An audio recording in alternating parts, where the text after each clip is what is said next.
หลอนไดอารี่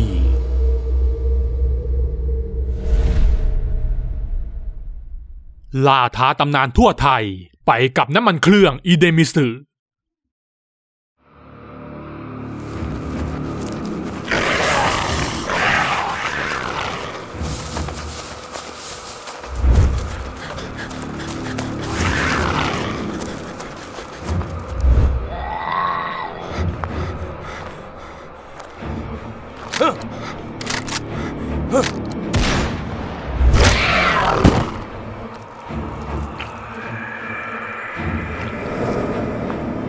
พรานด้วงพรานหนุ่มที่เข้าป่ามาเพื่อล่าลูกเสือดำหวังจะนำไปขายให้กับเศรษฐีในราคาสูงในระหว่างที่เขากำลังเก็บกู้ร่างของลูกเสือดำอยู่นานเขาก็ได้ยินเสียงฝีเท้าดังมาจากทางด้านหลัง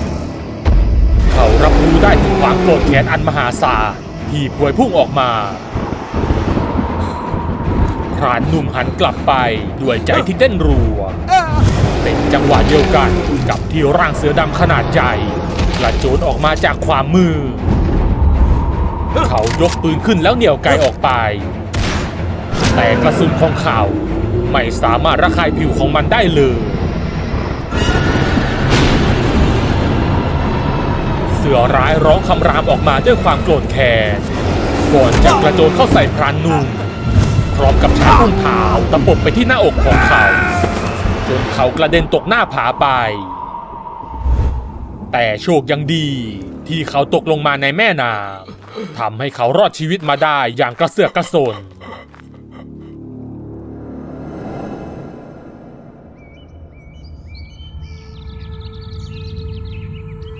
บรรยากาศในช่วงเช้าที่วัดของหมู่บ้านวันนี้พรานดวงก็ได้มาทำบุญที่วัดเหมือนอย่างเคยแกมาเพื่อปรับทุกข์ถึงเรื่องราวในอดีตที่ตามหลอกหลอนแกมาจนถึงปัจจุบันมีอะไรที่กระผมพอจะทำได้อีกไหมครับหลวงปู่ความอาฆาตพยาบาทนี้แรงมากถ้าเอ็งยังอยากมีชีวิตอยู่กับลูกหลานก็อย่าได้เข้าไปในป่าอีกเป็นอันขาดพรานด้วงก้มหน้ายอมรับชะตากรรมที่ตนเป็นคนก่อขึ้นก่อนจะกราบลาหลวงปู่เมื่อกลับมาถึงบ้านพรานด้วงก็เห็นโชค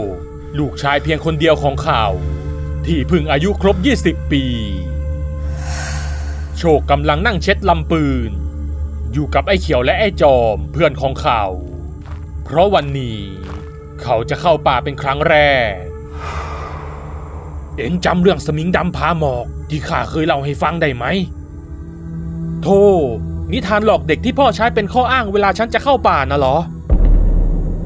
พรานครับพวกเราไปแค่ชายป่านี่เองไม่ได้ออกนอกเส้นทางที่พรานบอกแน่นอนครับโชคไม่ได้รู้สึกสนิทสนมกับผู้เป็นพ่อเลยแม้แต่น้อยเพราะตอนที่เขายังเด็กพรานด้วงมักจะหายเข้าไปในป่ากว่าจะกลับมาก็แรมเดือนทิ้งให้เขาอยู่กับแม่เพียงลำพัง2 คนทั้งที่แม่นั้นป่วยหนักจนกระทั่งแม่ของเขาสิ้นใจไปต่อหน้าต่อตาโดยที่เขาช่วยอะไรไม่ได้เลยเหตุการณ์เมื่อวัยเด็กทำให้โชคกับผู้เป็นพ่อไม่ค่อยจะลงรอยกันมาตลอดพรานด้วงที่รู้สึกสังหรณ์ใจไม่ดีแกจึงล้วงหยิบกระสุนอาคมที่ได้มาจากหลวงปู่วันยื่นให้กับทั้ง3 คนติดตัวไว้และกำชับให้ทุกคนระวังตัวเวลาก็ล่วงเลยมาถึงช่วงเย็นทั้ง3ได้มาถึงลำธารที่เป็นจุดมุ่งหมายของการล่าสัตว์ในครั้งนี้โชคได้ส่งสัญญาณบอกให้ทุกคนเงียบเมื่อสังเกตเห็นกวางตัวหนึ่งกำลังก้มลงกินน้ำอย่างไม่ระวังตัวโชคค่อยๆยกปืนขึ้นเล็งอย่างเงียบเชียบแต่เขียวเพื่อนของเขาดันเผลอไปเหยียบกิ่งไม้จนเกิดเสียงทำให้กวางรู้ตัววินาทีนั้นโชคจึงตัดสินใจลั่นไกออกไปกระสุนเฉียดไปที่ร่างของกวางทำให้มันวิ่งหนีเตลิดเข้าป่าไปทั้ง3ที่เห็นดังนั้นจึงวิ่งตามเข้าไปติดๆ หวังจะล่ากวางกลับหมู่บ้านโชควิ่งตามรอยเลือดที่ไหลหยดเป็นทางอย่างไม่ลดละโดยที่เขาไม่รู้ตัวเลยว่าได้ทิ้งห่างจากเพื่อนๆไปเสียแล้วทางด้านของเขียวและจอบที่วิ่งตามมาติดๆเมื่อรู้ตัวอีกทีก็ไม่เห็นโชคแล้วทั้งคู่เริ่มรู้สึกถึงบรรยากาศรอบตัวที่เปลี่ยนไปรอบตัวของพวกเขาเต็มไปด้วยหมอกหนาที่บดบังเส้นทางภายในป่าแย่แล้วไอ้เขียวเราเข้ามาในเขตป่าผาหมอกบรรลัยแล้วไงงั้นต้องรีบไปตามไอ้โชคกลับมาบรรยากาศรอบตัวค่อยๆมืดลงเรื่อยๆหมอกหนาที่ปกคลุมไปทั่วบริเวณยิ่งทำให้มองไม่เห็นหนทางและไม่ว่าจะเดินกันไปไกลเท่าใดก็เหมือนว่าจะวนกลับมาที่เดิมในขณะที่กำลังลังเลว่าจะทำอย่างไรต่อดีจู่ๆก็มีเสียงคำรามดังก้องทำให้ทั้งคู่รีบยกปืนขึ้นเล็งทันทีพวกเขากวาดสายตาเพ่งมองออกไปด้วยความหวาดกลัวก่อนจะพบเข้ากับในตาสีแดงกำที่จ้องมองออกมาจากภายใต้หมอกทั้งสองไม่รอช้ารีบระดมยิงเข้าไปที่ร่างนั้นทันทีแต่ดูเหมือนว่ากระสุนของพวกเขาจะไม่สามารถทำอะไรมันได้เลยข่าวว่ามันคงไปแล้วแหละ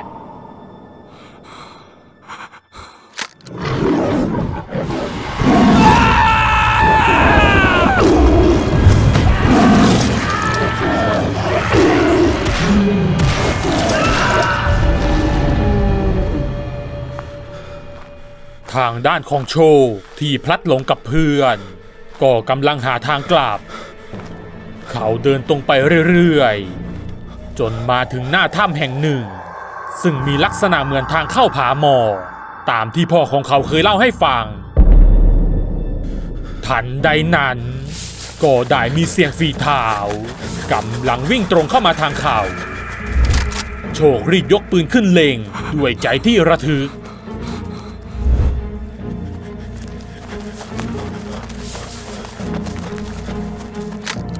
โถไอ้จอมข้าตกใจหมด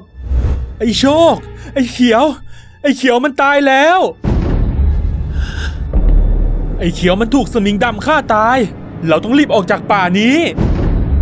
สมิงดำงั้นเหรอในระหว่างที่กำลังยืนคุยเพื่อหาทางออกกันอยู่นานก็มีเสียงฝีเท้าคู่หนึ่งกำลังเดินออกมาจากป่าก่อนจะปรากฏเป็นร่างของพรานดวงทำให้โชคประหลาดใจเป็นอย่างมากพ่อเอ็งรีบออกมาจากปากถ้ำนั่นเร็วไอ้โชคนั่นไม่ใช่พ่อเอ็งจำได้ไหมว่าพรานด้วงเข้าป่าไม่ได้โชคที่ได้ยินอย่างนั้นก็เริ่มเอะใจและมีทีท่าลังเลก่อนที่เขาจะรีบใส่กระสุนอาคมในลังเพลิงแล้วยกปืนขึ้นเล็งไปที่พรานด้วงทันทีนั่นเอ็งจะทำอะไรไอ้โชคฟังพ่อนะเอ็งต้องรีบออกไปจากที่นี่สมิงดำมันฆ่าเพื่อนเอ็งหมดแล้วไอ้โชคยิงมันเลยมันคือสมิงดำเสียงร้องห้ามสลับกับเสียงยุยงให้ยิงดังแข่งกันจนโชคเริ่มสับสนยิงสิวะไอ้โชคราวกับต้องมนต์สะกดโชคได้ลั่นไกออกไปอย่างไม่รู้ตัวทำให้กระสุนพุ่งทะลุร่างของพรานดวงจนแกล้มลงโชคที่ได้สติจึงรีบวิ่งเข้าไปดูร่างที่นอนจมกองเลือดอยู่เขาเห็นว่านั่นคือพ่อของตนจริงๆไม่ใช่เสือสมิงแต่อย่างใดมึงพากชีวิตลูกกูไปมึงต้องชดใช้สิ้นเสียงสมิงดำก็ได้เผยร่างที่แท้จริงออกมาทำให้โชคถึงกับผงาดถอยหนีด้วยความกลัวเสือร้ายค่อยๆย่างกลายเข้ามาที่ร่างของพรานดวงก่อนที่มันจะคำรามออกมาทันใดนั้นก็ได้มีดวงไฟสีฟ้าลอยออกมาจากร่างของพรานดวงไฟนั้น ลอยวนอยู่รอบตัวโชว์ก่อนที่มันจะกลายร่างเป็นลูกเสือดำต่อหน้าต่อตาของเขาลูกเสือน้อยจ้องมองมาที่โชคอยู่ครู่หนึ่งก่อนที่มันจะวิ่งตามแม่เสือหายเข้าไปในถ้ำโชคสัมผัสได้ว่าลูกเสือตัวนั้นคือดวงวิญญาณของผู้เป็นพ่อที่ถูกสมิงดำช่วงชิงไปแล้วเขาตระหนักได้ว่าเรื่องราวทั้งหมดที่พ่อของเขาเคยเล่าให้ฟังในอดีตนั้นเป็นความจริงและพรานด้วงก็รู้อยู่เต็มอกว่าถ้าหากย่างกลายเข้ามาในป่าชะตาของเขาจะต้องขาดแต่เขาก็ยอมเข้ามาเพื่อช่วยลูกชายของเขาและได้ชดใช้กรรมที่ตนเคยก่อขึ้นรุ่งเช้าชาวบ้านก็ได้เข้ามาพบศพเขียวกับจอมอยู่ในสภาพที่ถูกฉีกเป็นชิ้นๆและได้พบโชคกับร่างไร้วิญญาณของพรานด้วงจึงได้พากันนำศพของทั้งสามกลับไปยังหมู่บ้านเพื่อทำพิธีทางศาสนาหลวงปู่วันยังบอกอีกว่าพรานด้วงนั้นรักโชคกับแม่ของเขามาจนยอมเสี่ยงชีวิตไปล่าลูกเสือดำเพื่อแลกกับเงินหวังจะพาแม่ของโชคไปรักษาตัวโชคที่รู้ความจริงทุกอย่างก็ร้องไห้โฮออกมาด้วยความเสียใจหลังจากวันนั้นเรื่องราวของสมิงดำแห่งป่าหมอก็ถูกเล่าขานสืบต่อกันมาและไม่มีผู้ใดกล้าย่างกลายเข้าไปในป่าแห่งนั้นอีกเลยติดตามเรื่องหลอนๆตอนต่อไปน้ำมันเครื่องอีเดมิสึจัดให้ก็จบไปแล้วนะครับกับเรื่องสมิงดำแห่งป่าหมอหวังว่าจะชอบกันนะครับใครที่มีเรื่องราวที่น่าสนใจที่อยากให้ทีมงานนำมาทำเป็นแอนิเมชันก็สามารถส่งเข้ามาที่แฟนเพจหลอนไดอารี่ได้เลยนะครับถ้าชอบคลิปนี้ก็อย่าลืมกดถูกใจและกดติดตามหลอนไดอารี่